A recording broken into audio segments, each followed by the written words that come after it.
ও এসে দেখে বলছে যে সালমান শাহ তো মরে নাই। তখন বলছে তাড়াতাড়ি সেলাই কর, নাইলে আমারও তোর আমার দুইজনের মৃত্যু এরকম হবে। সাদা কাপড়ের মধ্যে লাল রক্ত, তাহলে মানুষ মরাতে মানুষের পোস্টমর্টম করলে কি লাল রক্ত আসে? যদি না আসে তাহলে এটা কিসের রক্ত? কেমন করে লাল রক্ত আসলো? তোমার প্রাণ দেহে প্রাণ ছিল, ওরে আমার কি লাগে, আমি মনে গেলে তোমরা মামলাটা চালাই যাও। আচ্ছা, আপনারা সুরত হলে যে মানে ময়নাতদন্তের যে রিপোর্টটা পেয়েছিলেন কিনা, সেখানে কি কি উল্লেখ করা আছে? আপনারা কি দেখেছেন? আমার এখন এখন মনে নাই বাবা, তবে উল্লেখ করা আছে যেগুলোর মধ্যে ঘাপলা আসে, সব বানানো বানোয়াট লেখা আছে। গলায় 14 দাগ আছে, আসলে তো 14 দাগ ছিল না। গলার মধ্যে এরকম ওই একটা টেলিফোনের তার আছে না, তারের তার দিয়ে নিঃশ্বাস বন্ধ করছে ওরকম একটা। ওই তোমাদের বেটা ছেলেদের গলায় একটু ভাত দাগ থাকে না এখানে, ওই দাগটাই, ওই দাগটাই। আর কোনো দাগ তার মধ্যে ছিল না। বুকের মধ্যে একটা কিরকম একটা ঝাপটা একটা কালো দাগ ছিল। এটা তো ইয়ে সাহেব বলেছেন, জজ সাহেব এটা উল্লেখ করেছেন। কিন্তু এরা পোস্টমর্টম যে করছে, পোস্টমর্টম তো করে নাই। পোস্টমর্টমের আগে ইসিজি করতে হয়, এক্সরে করতে হয়, কিচ্ছু করে নাই।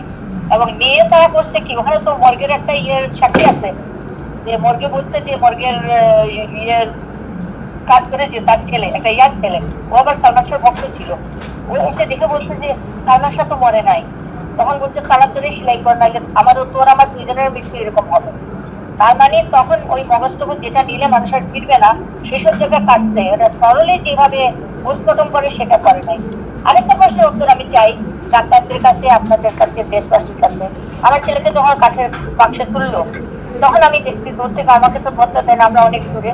বিজলি কেবলস এর স্ক্রিন কোটেড ইনসুলেশন আগুন প্রতিরোধী। বিজলি কেবলস, নিরাপদ আজীবন। তখন আমি দেখছি দূর থেকে, আমাকে তো ধরতে দেন, আমরা অনেক দূরে। সাদা কাপড়ের মধ্যে লাল রক্ত, তাহলে মানুষ মরাতে মানুষের পোস্টমর্টম করলে কি লাল রক্ত আসে? যদি না আসে তাহলে এটা কিসের রক্ত? কেমন করে লাল রক্ত আসলো? তাহলে কি সে জীবিত ছিল? আমাকে তারা কাজ করতে দেয় নাই? তারা কেড়ে নিয়ে তো মর্গের ওখানে বারান্দায় লক করে রেখে দিল আমাকে আর ইমনকে।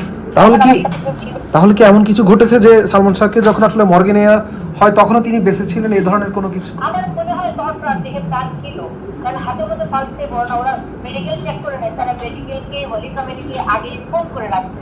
আমি আমি তো রাজনীতি করি, আমাকে সবাই চিনি, অনেক সম্মানিত, অনেক ইজ্জত।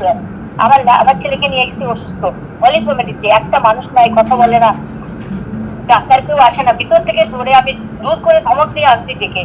তখন বলতেছে সামনে অ্যাম্বুলেন্স আছে, আপনারা ইয়েতে ইয়েতে নিয়ে যান, ঢাকা মেডিকেলে নিয়ে যান, ওনার ট্রিটমেন্ট এখানে হবে না।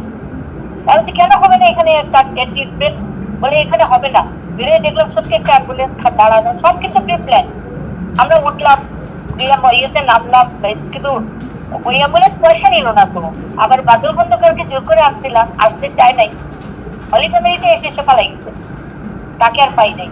পুরো রাস্তা কিন্তু আমি মুখে আমার ছেলের অক্সিজেন দিয়ে গেছি, মুখ দিয়ে নিঃশ্বাস দিয়ে দিয়ে আমার ছেলে যাতে মরে না যায়। তারপরে আমার ছোট ছেলে পায়ের দিকে ধরে পেছনের সিটে বসছিলাম, পায়ের তেল দিয়ে দিয়ে ডলে ডলে পায়ে মাসাজ করে করে নিয়ে গেছি। তা আমরা তো জানি না। তখন ডাক্তার মেডিকেলে যখন গেলাম, ডাক্তার আসে না, আমি স্টেন করতে ধরে টেনে শার্টের মধ্যে মাসকে একটা থাপ্পড় দিছি ওকে, যে উঠে আয়, আমার ছেলে মরে যাচ্ছে। হ্যাঁ, উঠে আসছে, একটাই লোক আসছিল ওখানে, ওকে কোনো ডাক্তার নাই, সরে গেছে সব। এসে সে হাত দিল না, একটুখানি তাকাই দেখে বলে উনি তো অনেকক্ষণ আগে মারা গেছে। আমি যে তুমি স্টেন তো লাগিয়ে না কিছু, তুমি কেমনে জানলে একটু আগে মারা গেছে? বলতেই বললো যে, আমি বললাম যে নিয়ে ওকে নিয়ে চলো, আমরা সিএমএইচ এ যাবো আমার হাজবেন্ডকে। বলে না, আপনি তো ওখানে নিতে পারবেন না, ম্যাজিস্ট্রেটের সার্টিফিকেট লাগবে। এখন দিলই না, আটকে দিল, দিয়ে বাইরে বের করে দিল। আমি একটা চাদর চাইলাম, তাও দিল না। তারপরে আমার ছেলে উপরে, আমি পুরো প্যান্টের ভিতরে হাত ঢুকাই দেখছি যে পায়খানা পেশাব আছে নাকি, আমার ছেলে বুকের মধ্যে হাত দিচ্ছি, আমি তো আর পাগল। তারপরে আমি আমার ছেলেকে জড়াই ধরে ওখানে শোয়ার মতো পড়ে আসছি। আমার ছেলে হাজবেন্ড চলে গেল ম্যাজিস্ট্রেটের কাছে, ওইটা না দিলে তো তারা দিবে না। অনেক ঘন্টা দিয়ে পড়ে, ছোট ছেলেটা কোথায় আমি পাচ্ছি না। পরে জানলাম যে সে ওই সামিরের বাসায় আসছিল, ইমনের বাসায় এসে বউরে নিতে এসে জিজ্ঞেস করছে, ভাবি আমার ভাই পড়লো কেমনে? তখন সে 3-4 জন মহিলা নিয়ে বসে গল্প করতেছিল। তো বলছে আমি জানি না ভাই, আমি জানি না ভাই বলে পায়ে ধরে ধাক্কা দিয়ে ফালাই দিয়ে, ওই যে বলছে তো দরজা খুলে দৌড় দিয়ে পালাই গেল। এখানে সে মিথ্যা কথা বলছে যে সাবান নাকি ওকে লাথি মেরে বিদায় করে দিচ্ছে, জুতাও নিতে দেয় না। আবার আমি তাকে ফাইনাল কোথায়? আর ওইরকম সিচুয়েশনে কি বলে মানুষ লাথি মারে? আমি কি গ্রামের করতে করি? আমি একটা রাজনীতি করি, আমি একটা ভদ্র করে একটা জমিদার বাড়ির মেয়ে। আমি আমরা তো ঘরে ওই আনন্দ ফিল্মস এর লোক জড়িত আজিজ মোহাম্মদের সাথে, সামিরার ফ্যামিলি, এরা সব মিলে সামিরাকে আপ করে ফেলছে। একটা এটা খুন তো বলে, যখন খুন করতে যায় মানুষ তখন পরিবারের কেউকে হাত না করলে তো খুন করা যায় না। সম্ভব না। আচ্ছা, তবে এই যে 4 বছরের ক্যারিয়ারে সালমান শাহ কিন্তু কোনো ধরনের নারী কেলেঙ্কারি বা কোনো ধরনের ব্যাড কোনো আসলে কোনো একজন ভক্ত বা কেউ বলতে পারবে না, সেক্ষেত্রে আসলে এই যে 4 বছর কেন, ওই 4 বছর কেন, মানুষ তো টিনেজে অনেক কিছু করে। ওই আমার ছেলে তো, আমরা এমন ভাবে ছাড়ি নাই তো কোনোদিন। এই যে সোহান কত মিথ্যা কথা বলে গেছে, এখন তো তার জব দিতে হচ্ছে। সে নাকি ফোন করছে, সে শুনছে 3টার সময় আমার ছেলে ঘরে ফিরে, তারপর 3টার সময় কেমনে ঘরে ফিরবে?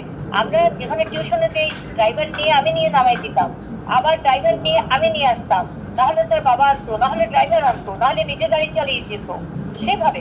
তো সে 3টায় আসবে কেমনে? তার মা পলিটিশিয়ান, আমি তো 3টায় আসি নাই কোনোদিন বাসায়। রাতে তো আমি পলিটিক্স করতে কোথাও যাই নাই। গেলে আমার হাজবেন্ড বা আমার ছেলে সালমান শাহ গেছে আমার সাথে নোয়াখালী, অনেক করছি, মিটিং এ গেছে, খুব পছন্দ করতো সে খুব প্রাউড হইতো যে মানুষ আমাকে ভক্তি করে। বলছিল যে আপনার তোমার মতো যদি পপুলারিটি পাইতাম।